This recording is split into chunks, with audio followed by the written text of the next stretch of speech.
अस्सलाम वालेकुम dear student, मैं डॉक्टर आसिम हूँ और हमारी चल रही है एमसीक्यू सीरीज़। और आज मैं आपके लिए एक और ऐसा एमसीक्यू लाया हूँ जो कई दफ़ा एंट्री टेस्ट में आ चुका है और बच्चे जो है इसको लेकर थोड़े से कंफ्यूज रहते हैं। तो आइए उसको देख लेते हैं।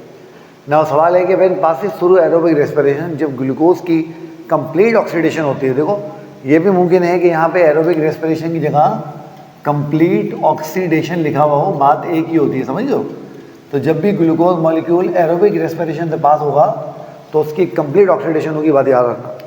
तो complete oxidation net ATP molecule produce by glucose are, net की बात हो रही है, ये बात ध्यान में रखना। जब भी इस तरह का सवाल होगा तो हम देखेंगे कि वो नेट पूछ रहा है या टोटल पूछ रहा है। यहाँ चूँकि नेट पूछ रहा है तो ऑप्शन देख लेते हैं। ऑप्शन क्या है? 32 ATP, 34 ATP, 36 ATP and 38 ATP। इस वीडियो को यहाँ रोको और उसका जवाब जी, आपके जवाब बिल्कुल सही है। जब भी हम नेट प्रोडक्शन की बात करेंगे तो जो नेट प्रोडक्शन होगी वो 36 ATP की होगी। अब आपने ध्यान में रखना है कि अगर ये सवाल ऐसा होता कि टोटल ATP कितने प्रोड्यूस हैं तो फिर इसका आंसर 38 होता।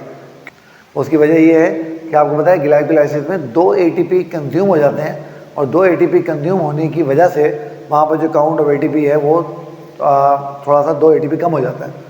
तो ये था आज का सवाल। मैं उम्मीद करता हूँ कि आपको ये पसंद आया होगा। अगर पसंद आया है तो यूट्यूब पे देख रहे हैं तो वीडियो को लाइक करके चैनल को सब्सक्राइब करें, फेसबुक टिकटॉक पे देख रहे हैं तो पेज को फॉलो करें। अपना ख्याल रखें।